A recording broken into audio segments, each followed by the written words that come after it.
بانګې دي دا هغه بانګې دي چې د یو چا له طرف نه موږ ته راځي دا درست کولی چې محمد رسول الله صلی الله علیه وسلم السلام علیکم هغه سره اسلام څنګه چې دا څنګه لپاره بیا د مولانا کبرانو د حقوق باندې تلفون د زنانه د هغې سره خپل ور کېده هغه قانون ده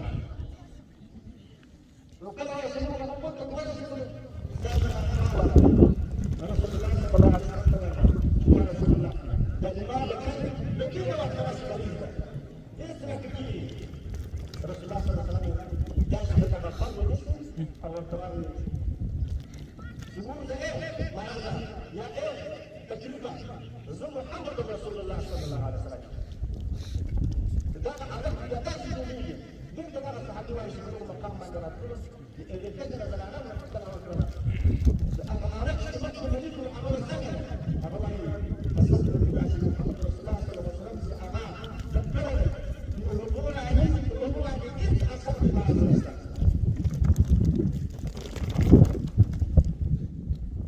محمد رسول الله صلى الله عليه وسلم أنا شخصيته سيكتب أو الأسماء وأنا أكتبها لفقط أو رسول الله صلى الله عليه وسلم أخلاق يوم الأخلاق بمعنى الله وسلم داخل بمعنى الله وسلم يواجه عليها للمكتبين في الله تعالى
لا إله إلا الله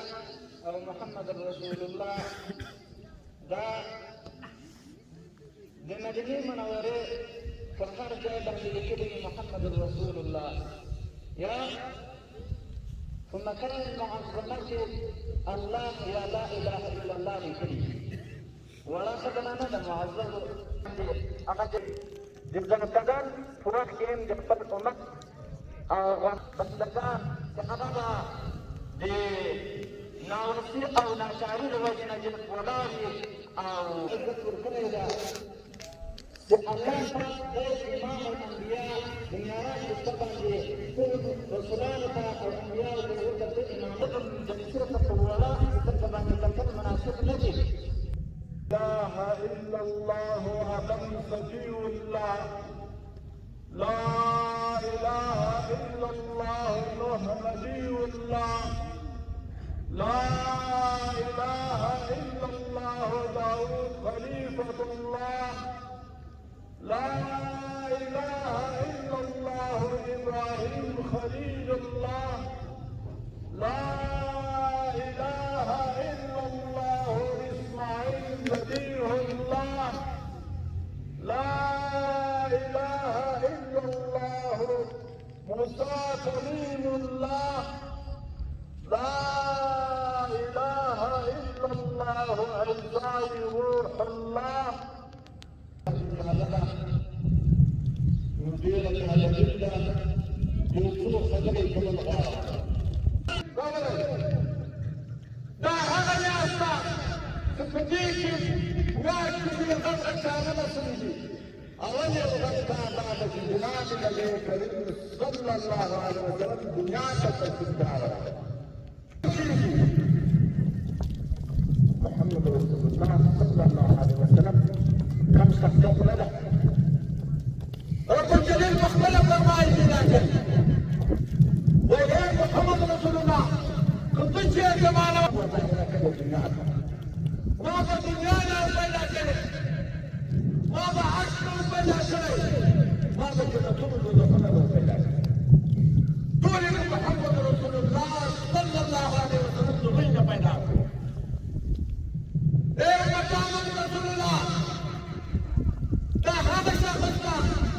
چې کله دنیا ته راځي د مشرکین اخلاق په وجه نه پټ فکرونه به باندې باندې چې اخلاق په وجه داسې مقام ته رسېدلی چې زمانه مردان باندې نظر باندې چې د خدای پیغمبر ورپسې ټول راغلی زما یا یا پیغمبر نظر راغلی جهاد چې په دغه رضی الله تعالی عنه باندې روان کړ هغه وایي پیغمبر علیه الصلاه والسلام وایي غزا څه کړو نو یو جاهلیه ده فکر توره کده ده قرآن یې توره ده چې جانان خدا ستا په لمن کې چې جانان ژړلو دا یې د هجرت څخه تورلو ستا حسن یې کړم حیران خدا